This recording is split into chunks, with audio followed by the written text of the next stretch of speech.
పూసగా ఉన్నటువంటి నెయ్యిని తినడానికి ఎవరైనా ఎందుకు ఇష్టపడరు? ఖచ్చితంగా ఇష్టపడతారు. ఎవరైనా బిగినర్స్ ఉంటారు కదా, వారి కోసం నెయ్యిని ఎలా తయారు చేయాలో చూద్దాం.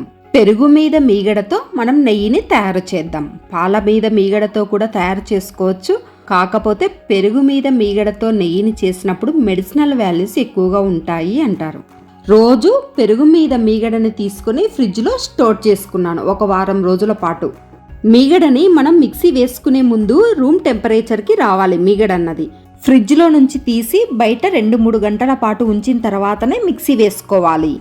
కూల్గా ఉన్నప్పుడు మిక్సీ వేసుకున్నామంటే వెన్న అన్నది అస్సలు రాదు. కాబట్టి రూమ్ టెంపరేచర్కి వచ్చిన తర్వాత మిక్సీలో వేసుకొని కొద్దిగా నీళ్లు వేసుకోండి. వాటర్ని ఎక్కువ వేసుకొని మిక్సీ వేసుకున్నాం అనుకోండి, ఖచ్చితంగా వెన్న రాదు. మిక్సీని పల్స్లో మాత్రమే పెట్టుకొని వెన్నని ప్రిపేర్ చేసుకోవాలి. 1లోను 2లోను పెట్టి మిక్సీ వేసామంటే వెన్న ఎక్కువగా హీట్కి ఎక్కువగా కరిగి వెన్న అన్నది అస్సలు రాదండి. కాబట్టి పల్స్లో మాత్రమే వేసుకుందాం. పల్స్ను కూడా ఒక 2-3 సార్లు ఆన్ అండ్ ఆఫ్ చేస్తేనే చాలు వెన్న వచ్చేస్తుంది.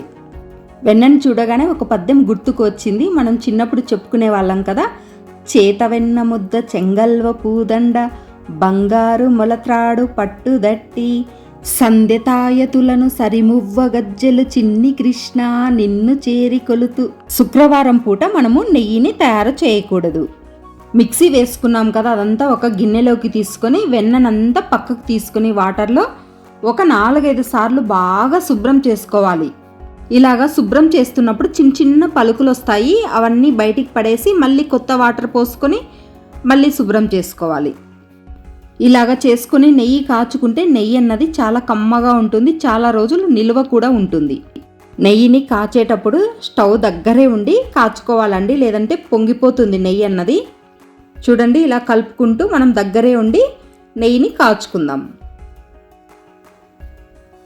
ఇది నెక్స్ట్ స్టేజ్. చూస్తున్నారు కదా, ఇలాగా ఇప్పుడు దగ్గరకు వచ్చేసింది నెయ్యి. ఇప్పుడు చూడండి, నెయ్యి అన్నది దగ్గర పడుతూ ఉంది. ఈ స్టేజ్లో మనము స్టవ్ దగ్గరే ఉండాలి, లేదంటే నెయ్యి మాడిపోతుంది. ఇప్పుడు చూడండి, రెడ్ కలర్లోకి టర్న్ అయ్యింది కదా. ఇప్పుడు చూడండి, నెయ్యి రెడీ అయిపోయింది. నెయ్యి ఈ కలర్లోకి రాగానే స్టవ్ ఆఫ్ చేసుకుందాం.